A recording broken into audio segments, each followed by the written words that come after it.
आज के इस वीडियो में आपका स्वागत है। और आज हम ओला इलेक्ट्रिक यानी कि जो ओला इलेक्ट्रिक मोबिलिटी लिमिटेड कंपनी है उसका फंडामेंटल एनालिसिस करेंगे। हम इस कंपनी की जो फाइनेंशियल हेल्थ है फंडामेंटल एनालिसिस के ज़रिए जानेंगे। ये जानेंगे कंपनी लॉस में है, प्रॉफिट में है या कितने लॉस में है, ये सब जानेंगे। इसके अलावा मैं आपको अपना कंक्लूजन भी बताऊंगा एंड में।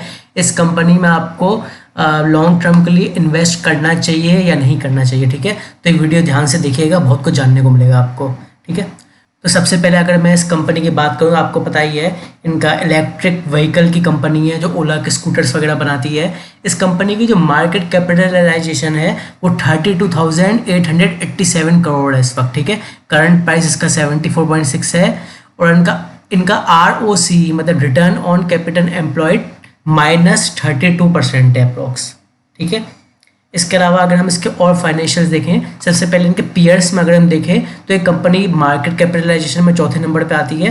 पहले नंबर पे इनके पीयर्स में आयशर मोटर्स है, दूसरे नंबर पे TVS मोटर्स है और तीसरे नंबर पे हीरो मोटोकॉर्प है। तो ये चौथे नंबर पे आती है, आप देख सकते हैं यहाँ पे इनके पीयर्स को। अब हम क्वार्टरली रिजल्ट्स की बात करें तो सबसे पहले इसकी सेल्स देखते हैं। तो जून 2023 में इसकी 1243 करोड़ की सेल्स हुई थी।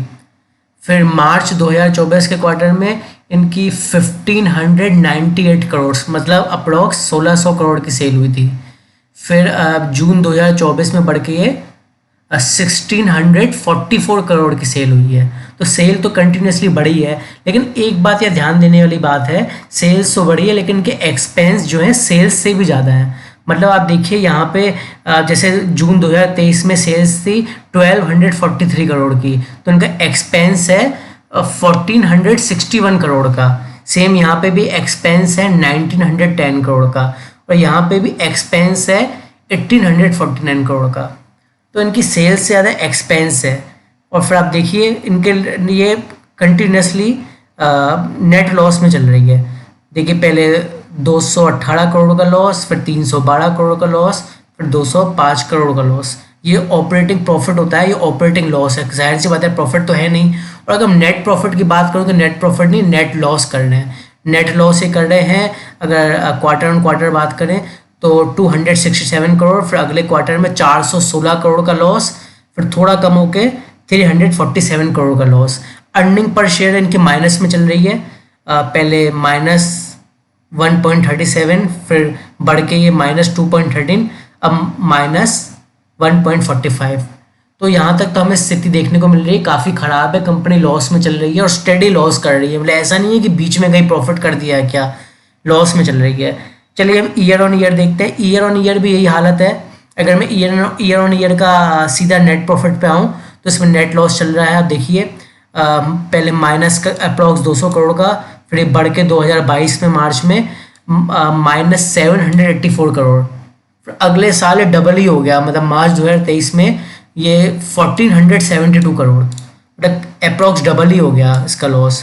फिर अब ये मार्च 2024 में 1584 करोड़ का लॉस। तो ईयर ऑन ईयर मुझे क्या दिख रहा है, ये मार्च 2021, 22, 23, 24 ये 4 साल से लगातार लॉस में ही चल रहे हैं। ये कोई प्रॉफिटेबल कंपनी नहीं है, लॉस मेकिंग कंपनी है, ठीक है। ये लॉस में चल रही है कंपनी।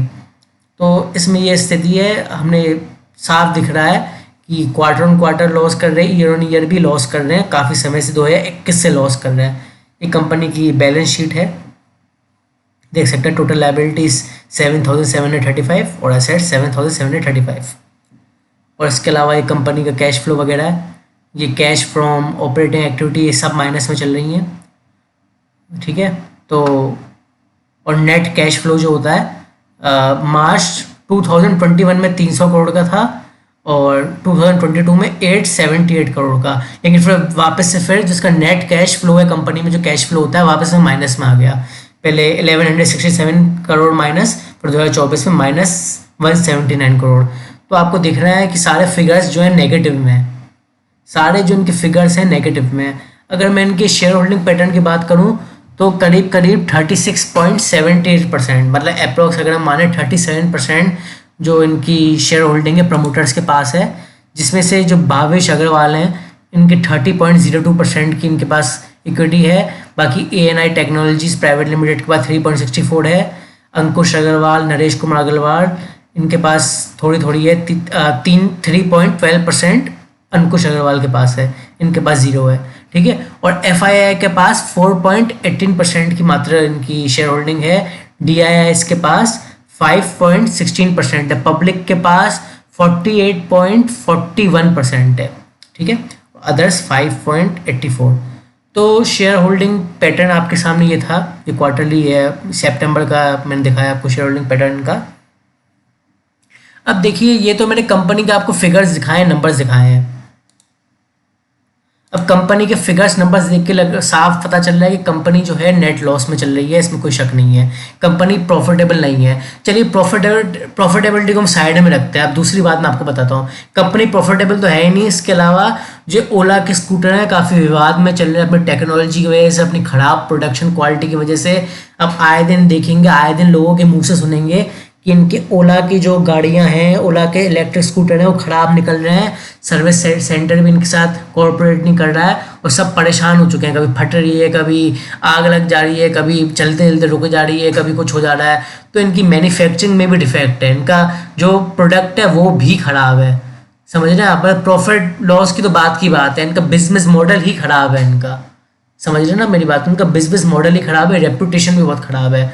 तो अगर आप मुझसे पूछेंगे तो ये कंपनी इन्वेस्ट करने के लिए बिल्कुल भी अच्छी कंपनी नहीं है, आप इन्वेस्ट नहीं करें। 1% चांसेस हैं कि ये मैनिपुलेशन से बढ़ा दी जाए कंपनी, जो कि किसी को नहीं पता मैनिपुलेशन से बढ़ाई जाएगी कि नहीं बढ़ाई जाएगी, और वो भी फिर परमानेंट तेज़ी नहीं होगी उसकी, पंप एंड डंप कर दिया जाएगा, बढ़ा के फिर से गिरा दिया जाएगा। लेकिन ये लॉन्ग टर्म के लिए इन्वेस्ट करने के लिए बिल्कुल अच्छी कंपनी नहीं है, इसमें पैसा नहीं लगाएंगे, लॉस मेकिंग कंपनी। आज के इस वीडियो में देता, धन्यवाद।